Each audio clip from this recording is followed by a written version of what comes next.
हाय, hello, नमस्कार. मी गायत्री पाटील तुमच्या सर्वांचे अगदी मनापासून स्वागत करते माझ्या यूट्यूब चॅनलवर. तर आज आपण बनवणार आहोत सत्यनारायणसाठी प्रसाद. तर ज्या मापाने आपण प्रसाद बनवणार आहोत त्यासाठी मी 1 केळं, मनुका, वेलची पूड, पावशर तूप आणि सव्वा पावशर रवा आणि सव्वा पावशर साखर घेतली होती. तर तूप थोडं जास्तच लागलं होतं कारण पावशरपेक्षा थोडं जास्ती होतं तूप. तर आधी मी तूप ठेवून घेतलं होतं आणि त्याच्यामध्ये सव्वा पावशर रवा टाकून छान पद्धतीने भाजून घेतला होता. जोपर्यंत रव्याला छान तूप सुटत नाही आणि थोडा लालसर होत नाही तोपर्यंत छान पद्धतीने रवा भाजून घ्यायचा आहे. जेणेकरून जितका छान रवा भाजला जातो तेवढ्या छान पद्धतीने आपला प्रसादही छान होतो. आणि प्रसाद सत्यनारायणचा असल्यामुळे छानच झाला होता कारण आपण देवाला देणार होतो, देवासाठीच केला होता. आणि मी सुद्धा पहिल्यांदाच बनवला होता. एवढा मोठा प्रसाद मी कधी बनवून बघितलेला नव्हता, पण आमच्याकडे पूजा होती म्हणून बनवला. आणि छान थोडासा लालसर होईपर्यंत रवा भाजून घ्यायचा आहे तुपामध्ये. तुम्ही बघू शकता कढईमध्ये छान पद्धतीने तुपही सुटलं होतं रव्याला. आणि जे मी 1 केळं घेतलं होतं त्या केळ्याला मी मॅश करून घेतलं होतं.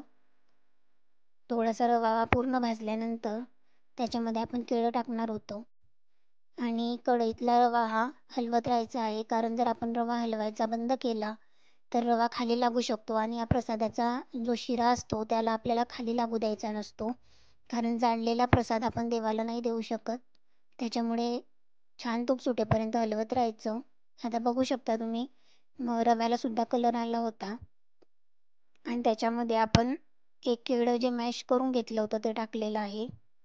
आणि मी सव्वा पावशर रवा आणि सव्वा पावशरचा शिरा बनवत असल्यामुळे प्रसादाला, म्हणून मी अर्धा लिटर दूध घेतलेलं होतं आणि ते दूध मी अर्धा लिटर टाकून घेतलेलं होतं पूर्ण.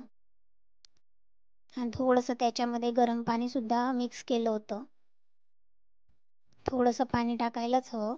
मी अर्धा ग्लास पाणी टाकलं होतं आणि अर्धा लिटर दूध. तर असं मिक्सचर करून घेतलं होतं सर्व.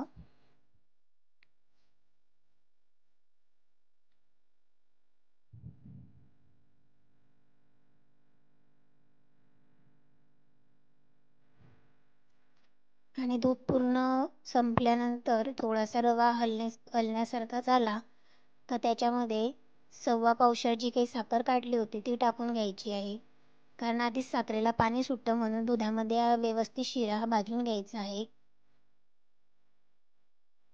साखरेला पाणी सुटल्यानंतर त्याच्यामध्ये थोडीशी मनुका घेतल्या होत्या त्या टाकून घेतल्या होत्या, जेणेकरून मनुकाही व्यवस्थित शिजतील आणि चवीला छान लागतील म्हणून. आणि रवा आता पूर्ण हलवून घ्यायचा आहे, व्यवस्थित हलवायचा कारण खाली लागू द्यायचा नाही. थोडं 5 ते 10 मिनटं झाकण ठेवून घेतलं होतं आणि कमी गॅसवरच भाजला होता मी रवा, जळू नये म्हणून. आता बघू शकता तुम्ही व्यवस्थित असं तूप त्याला सुटतं आहे. आणि जोपर्यंत तूप छान सुटत नाही तोपर्यंत रवा छान भाजू द्यायचा आहे, तरच हा प्रसाद छान लागतो.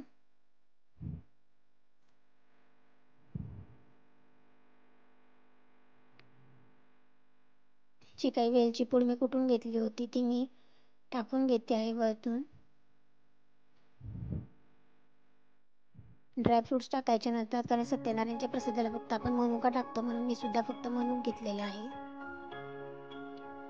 आणि अशा प्रकारे त्याला हलवून थोडं 5 मिनटं झाकण ठेवून घेतलं होतं.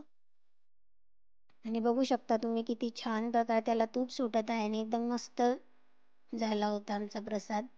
सर्वांना खूप आवडला. तुम्हाला व्हिडिओ कसा वाटला नक्की कॉमेंट सेक्शनमध्ये सांगा. व्हिडिओला सबस्क्राईब करा आणि व्हिडिओ शेवटपर्यंत बघा. थँक्यू.